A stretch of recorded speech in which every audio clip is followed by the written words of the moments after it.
Hi అండి, welcome to my channel. ఈ Sunday మేము ఫిష్ ఫ్రై చేసుకున్నామండి. మా వారు చేశారు. ఇంతకుముందు ఎప్పుడు నేను ఇలా చేయలేదు. చింతపల్లిలో మా వారు ఇలా ట్రై చేశారంట, చాలా బాగుందంట. అది పిల్లల కోసం మళ్ళీ ఇక్కడ ట్రై చేశారనమాట. చాలా సింపుల్గా అనిపించింది. టేస్ట్ అయితే సూపర్ ఉందండి. ఆయిల్ కూడా చాలా తక్కువ. ఇక్కడ చూడండి, ప్యాన్ పెట్టి 2 స్పూన్స్ ఆయిల్ వేశారు. ఈ ఆయిల్ వేడెక్కేలోపు ఒక ఎగ్, ఉప్పు, కారం, పసుపు వేసి ఆమ్లెట్కి ఎలా ప్రిపేర్ చేసుకుంటాం అలా ఒక బౌల్లో రెడీగా ఉంచుకోండి.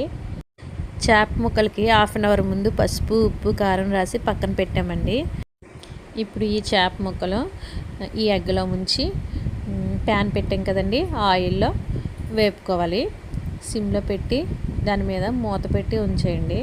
చూడండి ఎగ్లో ఎలా వేస్తున్నారో చూడండి. ఎగ్లో అటు ఇటు తిప్పి బాగా పట్టిన తర్వాత ప్యాన్లో కొంచెం ఆయిల్ వేసాం కదా, 2 స్పూన్స్, అందులో ఇవి వేయాలి.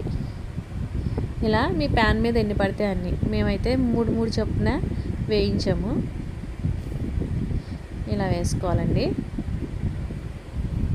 నేను స్టార్టింగ్లో అనుకున్నాను, ఏంటి ఆమ్లెట్ కదా, నల్లగా మాడిపోద్దేమో, ముక్క సరిగా వేగదేమో అనుకున్నాను.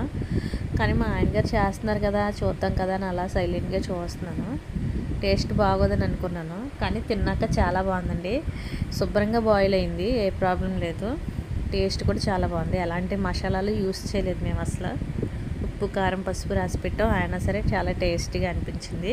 కర్రీ కోసం అయితే ఇవన్నీ ప్రిపేర్ చేసుకున్నాము. ఆనియన్స్, టమాటాలు, పచ్చిమిర్చి, చిన్న చిన్న అల్లం ముక్కలు కట్ చేసుకొని పక్కన పెట్టుకున్నామండి.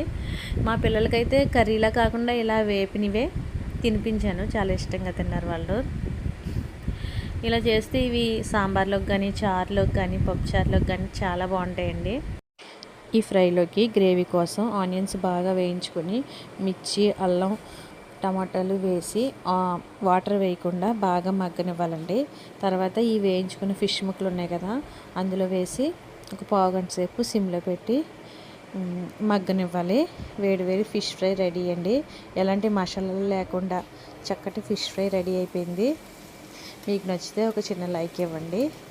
ఒకసారి ట్రై చేయండి. Bye bye.